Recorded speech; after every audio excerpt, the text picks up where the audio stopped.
Welcome back to Biafra News. Support Biafra, that Biafra here. Good morning, good afternoon, good evening to you, depending on where you're watching me from. Some people bring you another news, and the headline reads: Unite Nigeria, releasing Nnamdi Kanu prophet Iginal writes an open letter to Tinubu after swearing in. Before we continue, I would like to welcome all the subscribers. And if you're just coming across my channel for the first time, kindly click the red subscribe button, turn on the notification bell to enable you get notification once I upload a new video. Don't forget to share, leave your comment in the comment section. So my part bring you another news, another open letter to Tinubu for over Nnamdi Kanu conditional release. A lot of people have been calling for Nnamdi Kanu's release, and we all know that Nnamdi Kanu was kidnapped by Fulani government in Kenya and rendition back to Nigeria illegally. He was extraordinary rendition back to Nigeria. He was not just kidnapped and rendition, he was kidnapped and tortured before he was rendition. And since then, he has been in DSS dungeon. Even with all court orders for him to be released, Nigerian government, or should I say Fulani government and Britain, refused releasing him. So here is the news in detail. Unite Nigeria, releasing Nnamdi Kanu prophet Joshua Iginal writes open letter to Tinubu after swearing in. Prophet Joshua Iginal of the Champions Royal Assembly has written an open letter to President Bola Tinubu following his inauguration. Iginal urged Tinubu to unite Nigerians and solve the major social, economic, religious, and ethnic problems confronting the country as a father of the nation. He also urged the newly sworn-in president to forgive the leader of indigenous people of Biafra, Nnamdi Kanu. Forgive him over what? What is his crime? What crime did he commit? Asking for freedom? Calling for Biafra a referendum? What is his crime already? You people can't tell. Every time, forgive him. What is his crime? This man committed no crime. His only crime is asking for freedom, which is every human's fundamental right. He was not rearrested. He was kidnapped in Kenya, tortured for 8 days before he was illegally renditioned back to Nigeria. And you people are talking about forgiveness? What crime did Nnamdi Kanu commit? Is it because of the corruption that has eaten deep into the whole world? Or should I say international communities, everybody is keeping quiet? Is that why you people are saying forgive him like he committed any crime? So you people are not telling the government to do another thing or to do the right thing is to forgive him. When the same government is pampering terrorists, reintegrating them into the army, calling them repentant Boko Haram, paying them money. And you people are talking about forgiving a freedom fighter that committed no crime? Well, we must continue. Urging the Tinubu to address the loopholes of the immediate past administration of ex-President Muhammad Buhari. Iginal said the president should learn and address Nigeria's crisis far better. The open letter reads below: Of the truth, according to Daniel 2, verse 21, it is God who controls the course of world event. He removes the kings and sets up other kings. He gives wisdom to the wise and knowledge to the scholars. On this note, I heartily congratulate Your Excellency for emerging victorious in the most nearly contest and the presidential election since the return of democracy in Nigeria. Your emergency is a divine mandate ordained by God. Told to me by God several times, and which is all over the public domain. Are you people serious? Is this one serious? Okay. As you take charge of steering the destiny of the nation in this challenging time, in various aspects of the lives of Nigerians, may God Almighty endow you with all the necessary tools, good health and wisdom to enable you to lead the nation into greatness in all ramifications. His Excellency, sir, I write this open letter to you not only as a prophet of God, but as an authority who has a degree in political science and a master's in international law and diplomacy, to be objectively ready to tackle Nigeria's greatest challenge of insecurity, widespread corruption, and a general sense of dissatisfaction among citizens, and as well met the expectation of the people. I call on you to tackle the problem by unifying the country and solving major social, economic, religious, and ethnic problems confronting the country as a father of the nation. I want to remind you that Nigeria is categorious country battling crisis of insecurity, kidnapping, and extreme poverty. Since no one will expect you to tackle all the crises at once, Nigerians will be expecting you to dedicate your administration to genuine renewal work, at least to let Nigerians see and feel the difference, however little. As a unifier, don't step out as a vindictive leader. Rather, bring all warring parties on board to objectively discuss the way forward to a better Nigeria. It is an open secret. It is an open secret that Nigerians are yearning for good governance, as past administration have left an open sore in the heart of the citizens with bad governance and broken electoral promises. His Excellency, sir, I am very sure you are aware of the loopholes of these past administrations, which I believe should be your target. Addressing loopholes is not tantamount to fighting the past. Rather, it means you should learn from the past administration, which of course you are part of. To address the crisis now for a better Nigeria, it is not too much to say that you have a lot to do to convince huge numbers of the youth who have shown dissatisfaction with the performance of your party in the past 8 years. Also, I want to plead on behalf of Nigerians, and that is, you should do anything in your capacity to end the insecurity that is ravaging our country. The Hydra-headed maniac has undermined the propensity of our beloved country for progress. No country develops in chaos. That is why you should, at the first step to renew, renewing the hope of a country long trapped in hopelessness, pay attention to its security situation and not play politics with the appointment of service chiefs.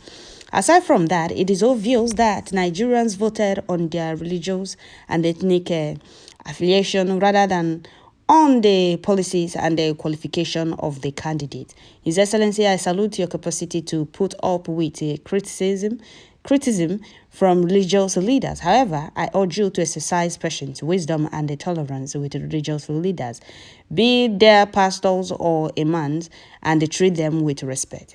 Any leader that witch hunt religious leaders are digging a pit for his downfall. Personally, when I see the persecution of religious leaders, I speak up. I will not keep quiet. As a unifier, I beseech your administration to handle their issue with wisdom and preserve national harmony.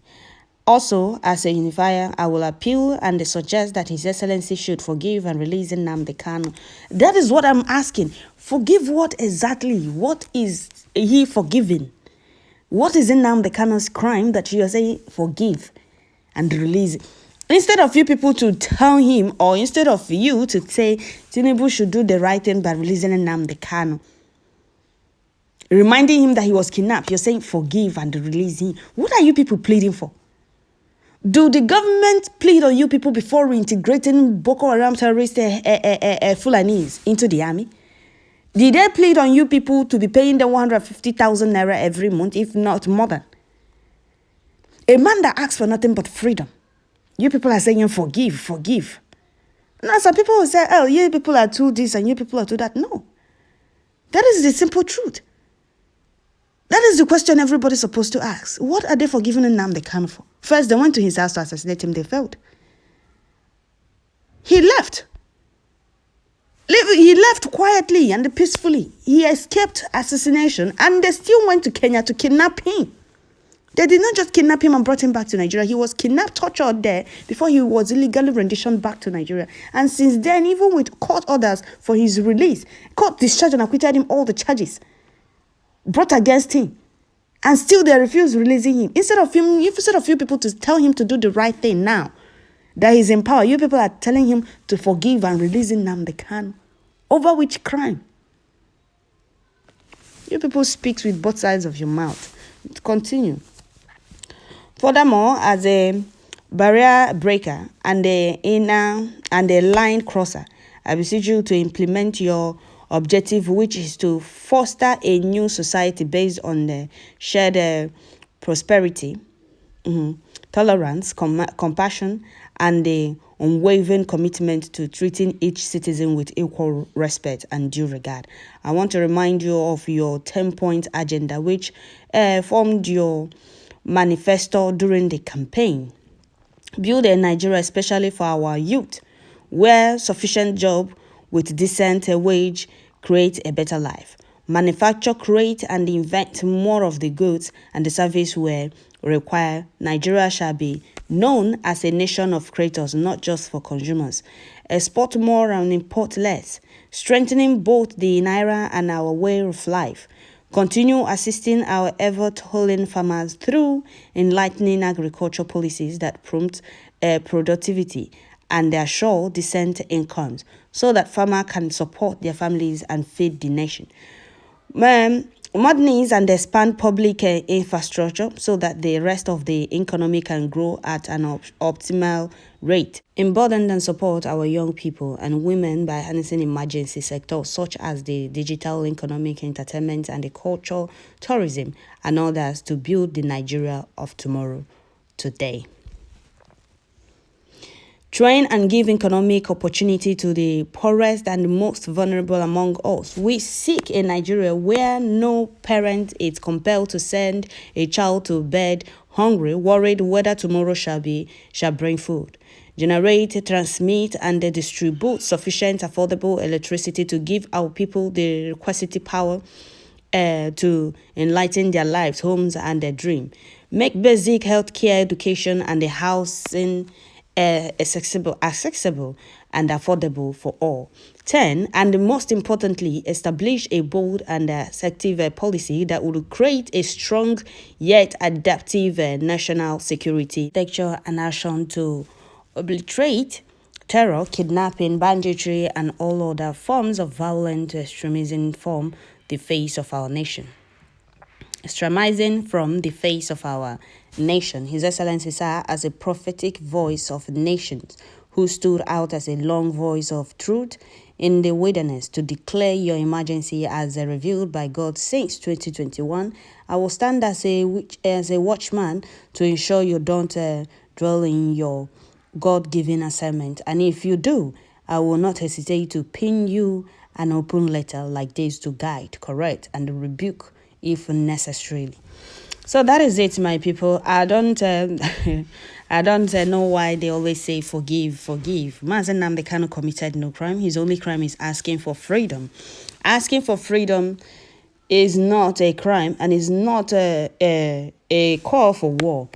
First, before now, you're telling Tinubu to forgive Mazen Nnamdi Kanu and release him. It's good you called for Mazen Nnamdi Kanu's release, though. But telling Tinubu to forgive and release IPOB leader, that statement is not what you're supposed to say. You people if you're calling for Nnamdi Kanu's release, you people should be telling the government to do the right thing, to do the needful. Mazen Nnamdi Kanu has been discharged and acquitted by appeal court, and UN has given UN Human Rights has given Nigerian government 6 months to release Mazen Nnamdi Kanu, and that 6 months have expired. Before now, Tinubu said that he never believed in one Nigeria, that he doesn't believe in Nigeria or one Nigeria. So who are you going to tell to forgive Tinubu? Did anybody ask for forgiveness on his behalf before he became the president of the same country he said he never believed in? They did everything to make sure that he gets to Aso Rock. And he did everything within his power to make sure he gets to Aso Rock. That is the same Nigeria he said he never believed in. So why you people, whenever you people are calling for Nnamdi Kanu's release, you people are not bad enough to call for his release. You people should keep quiet and stop making all this statement of forgiving Nnamdi Kanu, as if he committed any crime, as if he's a Fulani government that put Nigeria at the condition they are, as if he's the leader of Boko Haram and the Fulani terrorist headsmen kidnapping, terrorizing Nigeria that Nigerian government is pampering. They are pampering terrorists, and you are begging to forgive a leader, a man that asks for nothing but his people's freedom. Fulani, Boko Haram, they are operating freely, and the government is pampering them, giving them money. Fulani, Boko, repentant heads, or should I call them Fulani terrorist headsmen? The same thing. Fulani terrorists have been reintegrated into the army. And you people are here saying, forgiving Nnamdi Kanu, releasing Nnamdi Kanu. What is in Nnamdi Kanu's crime? If you people are not bold enough to call for Nnamdi Kanu's release, you people should keep quiet and stop saying forgive, as if he committed any crime. Is the amalgamation, have you not expired? Does it mean that Nnamdi Kanu have no right to call for freedom of his people or for referendum? Why are you people saying forgive? What is his crime? He called for the freedom of his people, which the amalgamation stated that after 100 years, any group or tribe that wants to visit Nigeria, they're free to do so. And it's more than 100 years now. You people keep begging all the time. That is why one came out and said, Igbos know that they're not supposed to be free. That is why they're begging for their freedom. We are not begging for it. We are just putting the whole world on notice, enlightening the whole world. Because what happened before will never repeat itself. Before, every blame was on us. And it's still on us up to date. And that is what we are doing now to correct those impressions and those lies then. So that is it, my people. I will stop here. Don't forget to share, like, leave your comment at the comment section. Still one and only Ada Biafra. Thank you all. May Elohim guide and protect our leader, Mazen Nnamdi Kanu. And when it's time for him to be free, Elohim will do it. For now, Elohim is showing the world what they are denying not to know, or what they will lie not to know. So they can't deny it this time around. So that is it. Don't forget to share. Thank you.